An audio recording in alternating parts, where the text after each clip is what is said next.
Had each and every one of the gifted and hugely influential figures here opted to either keep exploring free agency, stay put in their then current homes, continue ripping it up on the independent scene, or even just pack in this wrestling stuff altogether? Who knows whether some of the most important events in the history of this great sport would have even occurred. So with that in mind, I'm Gareth, this is What Culture Wrestling, and here are 12 signings that changed the wrestling world. Number 12, John Moxley to AEW. Before getting to the other important figures who helped get the game-changing All Elite Wrestling off to the best start possible, it's time to look at one of the first major names to surprisingly debut on screen in Tony Khan's new company, Jon Moxley. Appearing at the very end of AEW's first official pay-per-view, Double or Nothing 2019, the former Dean Ambrose quickly added some additional buzz to a promotion that was already the talk of the town. But that was merely the beginning. From here, Mox would quickly shake off the ex-WWE guy tag and fully embrace the role of Mr. AEW as he conquered AEW World Champion Chris Jericho and proceeded to magnificently carry the company on his back during those early pandemic days. That consistently superb and electrifying work during one of the darkest times in human history was already enough to guarantee the eventual Blackpool Combat Club man a space on this list. But Mox wasn't done proving his worth even after dropping the gold that first time. When the All Elite ship needed settling after a returning CM Punk's wheels began to fall off, who did they turn to? The most reliable man on the roster, of course. One of the most important signings in company history continued to put on diverse and always captivating displays against the likes of Brody King, Bryan Danielson, and Rush as both interim and undisputed AEW World Champion, before helping get MJF off to a strong start as the new top dog at Full Gear 2022. Do AEW survive the pandemic and Punk Elite chaos without their undoubted MVP? Possibly not. Number 11, Terry Funk to ECW. Just listening to a few of the wonderful stories various wrestlers chose to share in the wake of the iconic Terry Funk's passing last year tells you all you need to know about how much of an impact this great had on the industry. But after spending years producing legendary displays against the likes of Ric Flair, Ricky Steamboat, and more in the likes of the NWA and All Japan Pro Wrestling, it was Funk's decision to help a little promotion by the name of Eastern Championship Wrestling that will likely go down as one of the most important in wrestling history. Lending his star power, ability, and body to the rising company, Funk's presence here massively helped this organization transition into the land of extreme that would soon revolutionize the business and noticeably influence the likes of WCW and WWE. Always willing to put a colleague over, shed a sickening amount of blood for the cause, and put himself through absolute hell despite being well into his 50s. The Funker was instrumental in making the likes of Cactus Jack, Sabu, and Shane Douglas feel like bigger stars, and ECW the game changer it ultimately was. There's a reason he was made lifetime ECW World Heavyweight Champion in 1997, folks. The guy was an icon. Number 10, Ronda Rousey to WWE. Her second run with the company may not have been quite as compelling and must-see as many would have hoped, but that still doesn't change the fact that Ronda Rousey's initial arrival in WWE back in 2018 was a gigantic moment that led to some monumental events. Coming off a high-profile UFC career, the former bantamweight champion enjoyed one of the strongest rookie years of all time, producing one of the finest debuts of the last few decades in her thrilling sports entertainment rollercoaster at WrestleMania 34 and battling her way to Raw Women's Championship gold.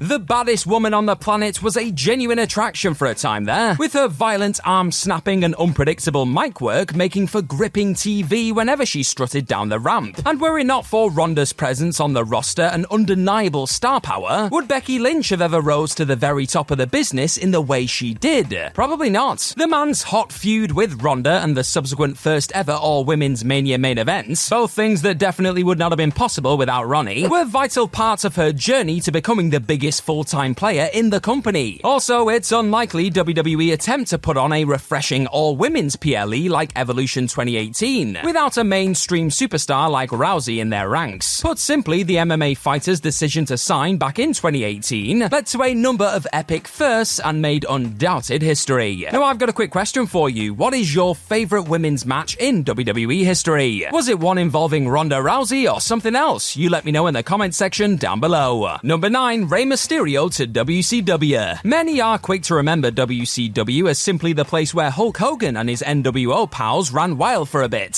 as the Eric Bischoff-led organization bested the WWF in the ratings for 83 weeks. But this was also a promotion that boasted one hell of a cruiserweight division during this extremely successful era, a division that was helped off the ground by the signing of a certain mass sensation. Arriving in 1996, Rey Mysterio Jr. would debut in a losing effort against Dean Malenko at that year's Bash at the Beach pay-per-view. But his spectacular high-flying work would quickly become one of the most exhilarating parts of the WCW circus, with his exceptional bouts against the likes of Eddie Guerrero, Billy Kidman, and Juventud Guerrera helping to elevate this exciting division. It was here where Ray began making the Lucha Libre style super popular in the States too, with the 5-time WCW Cruiserweight Champions always innovative and breathtaking displays, not just inspiring other performers but also eventually catching the attention of the biggest wrestling organization in the world. Oh yeah, speaking of which, number 8, Rey Mysterio to WWE. That jump to WCW may have led to Rey Mysterio Jr. becoming recognized as one of the most intoxicating high flyers on the planet, but it was his signing with WWE in 2002 which really turned the master of the 619 into the face of Lucha Libre worldwide. Fully leaning into his soon-to-be iconic mask when it came to promoting the Cruiserweight King, it wasn't long before folks could be seen sporting their own versions of that unmistakable headwear in the crowd. As the outrageously smooth and daring wrestler's popularity grew, Ray smashed through the glass ceiling often placed above smaller guys in the business under the WWE banner, eventually convincing big muscle lover Vince McMahon to put the World Heavyweight Championship on him at WrestleMania 22. Sure, the run that followed may not have been as satisfying as that night in Chicago, but the ultimate underdog still proved that you didn't have to look or move like your average bodybuilder main eventer to lift the big one. And it was that uplifting and never dull rise to the very top after signing that WWE contract in 2002, which notably inspired the likes of Will Ospreay and Ricochet to follow in his footsteps in the years to come, with Mysterio's influence still being felt in just about every single promotion on planet Earth today. Number 7, The Elite and Chris Jericho to AEW. As Cody Rhodes would go out of his way to note during a recent appearance on the MMA Hour, along with his wife Brandi Rhodes, Tony Khan, Bernie Cahill, and Dana Massey, if any one of the Young Bucks, Kenny Omega, Chris Jericho, or himself had not been a part of AEW at the startup level, the company would not exist today.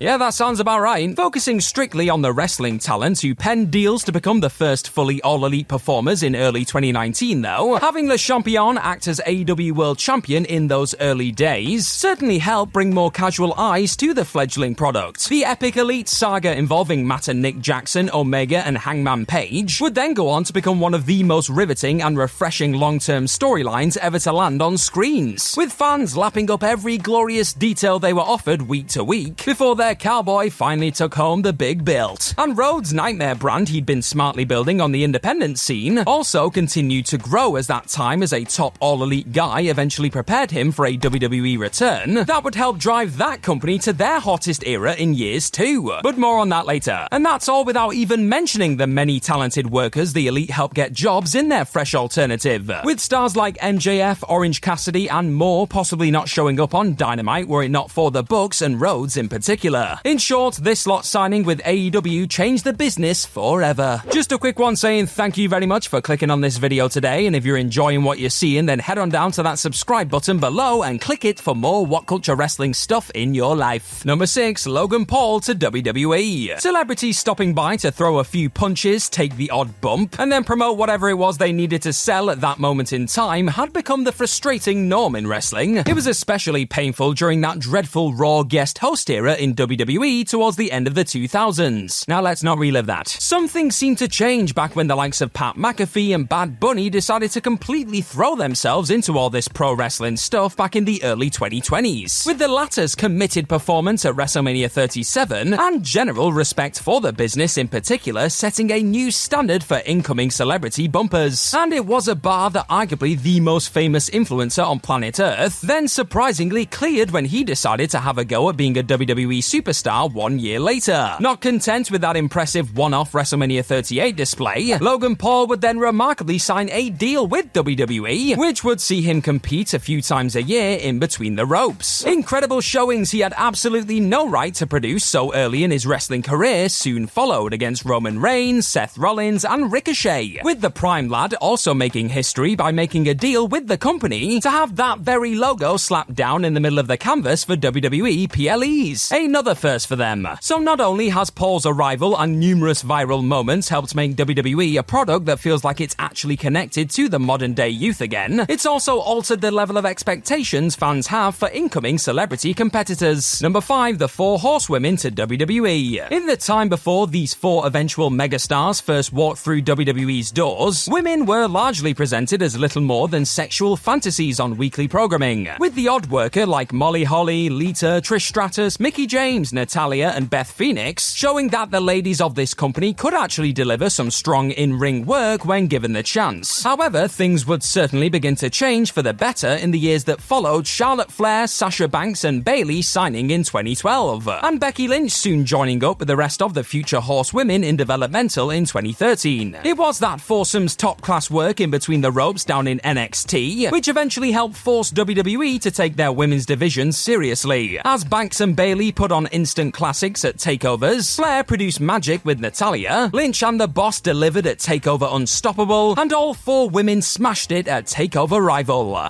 Good times. A revolution would soon be kicked off on the main roster in the wake of their inevitable call-ups, and numerous world titles, PLE main events, first-time ever stipulation contests, and Mania show closers would follow. Looking back, those 4 developmental signings may just be the most successful and impactful of the last decade for WWE. Number 4, CM Punk to AEW. Now for a signing that didn't ultimately have an entirely positive effect on the wrestling business, or at least on one company in particular. CM Punk's long-awaited return to the world of pro wrestling in 2021 will always be remembered as one of the most emotional and borderline unbelievable comebacks ever. However, once that AEW honeymoon period came to an end during the Best in the World's feud with Hangman Adam Page in 2022, the era of backstage madness overshadowing the on-screen product began. Punk's presence on AEW programming may have resulted in record-breaking pay-per-view numbers, strong ratings, and the moving of a ton of merchandise, but it also led to an eventual backstage implosion with the Elite at All Out 2022 that the company struggled to recover from going forward. Then, just when it looked like perhaps they'd found a way to keep both the Elite and the Punker happy in 2023, Punk's all-in altercation with Jack Perry once again spoiled what should have been a legendary night for AEW and one of the greatest nights in wrestling history, as the company put on the biggest event in wrestling history at Wembley Stadium. For a while there, Punk being All Elite made that brand feel like the most exciting thing on the planet. By the time he was fired 2 years later, though, many were left wondering whether those early highs were honestly worth the company-hurting lows that forever changed AEW. Number 3, Steve Austin to WWE. Before he was stunning the world with his bad attitude and willingness to beat up his boss, this eventual legend was simply stunning Steve Austin over in WCW. He was a solid enough worker in between the ropes, but this Hollywood blonde did not seem like the sort of bloke destined to become the most popular performer of all time. And after feeling that he just didn't know how to market this former United States champion, according to Austin himself, Eric Bischoff eventually fired him in September 1995 while he was out injured. That would turn out to be the greatest thing that could have happened for both the wrestler and his eventual home of the WWF. A captivating little run in ECW post-WCW exit gave Austin the platform to start creating a stone-cold character that would soon take the entire business by storm. And while he wasn't given the chance to unleash his inner Texas rattlesnake right away after eventually signing with Vince McMahon's organization in late 95, after finally shrugging off the ringmaster gimmick and shaving his head the following year, an icon was born. Were it not for Jim Ross and Kevin Nash convincing McMahon to take a punt on this reliable worker with the potential to be so much more, Austin 316 wouldn't have helped the WWF see off their WCW competition and turn the Attitude Era into one of the greatest spells in wrestling history. Number 2, Kevin Nash, Scott Hall, and Hulk Hogan to WCW. Even before joining forces with 2 other hugely influential former WWF stars, Hulk Hogan signing with WCW in 1994 was already having an impact on the Eric Bischoff-led promotion. Unsurprisingly, bringing in the most famous wrestler on planet Earth initially led to more folks tuning in to what was going down over in World Championship Wrestling. But his arrival in the company was merely the beginning of a game-changing few years. WCW were gradually starting to compete with Vince McMahon's WWF with Hogan on board. However, Bischoff's crew began to dominate the Monday Night Wars not long after the emergence of a pair of outsiders known as Scott Hall and Kevin Nash. These 2 effortlessly cool one-time WWF superstars' gripping invasion of WCW eventually led to the formation of the hottest faction wrestling had ever seen, as Hogan finally revealed himself as the mysterious third man of this new world order. 83 weeks of kicking the world of sports entertainment's ass all began the moment Nash joined his pal Hall on Nitro to start this unpredictable and compelling NWO storyline, a spell that also forced the WWF to think outside the box and produce edgier content overflowing with attitude. With no Hall, Nash, and Hollywood Hogan though, WCW simply do not become the top wrestling company in the US for as long as they did, and one of the most captivating, competitive, and important eras of all time likely doesn't come to pass. Number 1, Cody Rhodes to WWE. WWE was doing just fine coming into WrestleMania 38. That still often stale product had found a way to convince 65,000 plus people to cram themselves into AT&T Stadium for 2 nights. But that doesn't change the fact their all-elite rivals were unquestionably putting on a far more intriguing and satisfying pro wrestling show on a weekly basis at that time, and were showing no signs of slowing down. The tide began to turn, however, the second a refreshingly not repackaged American Nightmare was revealed as Seth Rollins' mystery opponent on night 1. Just like that, a former AEW EVP choosing to kiss goodbye to his baby as he looked to fulfill his WWE Championship dreams both made that exciting world he'd left behind feel like the minor leagues and breathed new life into a company in desperate need of a main event hero to really get behind. Over the next 2 years, a firing on all cylinders Cody Rhodes' quest to finish his story, alongside the well-received Bloodline saga, were the 2 major long-term narratives that helped transform WWE from a place where dreams regularly went to die into a logical and consistently rewarding product capable of selling out just about every venue they booked. Both of those well-booked storylines would then masterfully collide at both WrestleMania 39 and 40, with that latter event kicking off a promising new Paul Levesque era led by their Nightmare quarterback, as WWE looked to continue breaking records with possibly their most important signing of the last 10 years on top. Is this WWE product anywhere near as hot in a world where Rhodes doesn't jump ship in 2022? And are AEW in a stronger position with one of their original EVPs still in the mix? Who honestly knows? What's clear though is that Cody's decision had quite an effect on not just his life and career, but wrestling as a whole. It's a better place with the Nightmare on top. Have you enjoyed this video today? Well, tap on this 10 wrestling storyline stars refuse to do one too, because it's a great old time. Bye bye!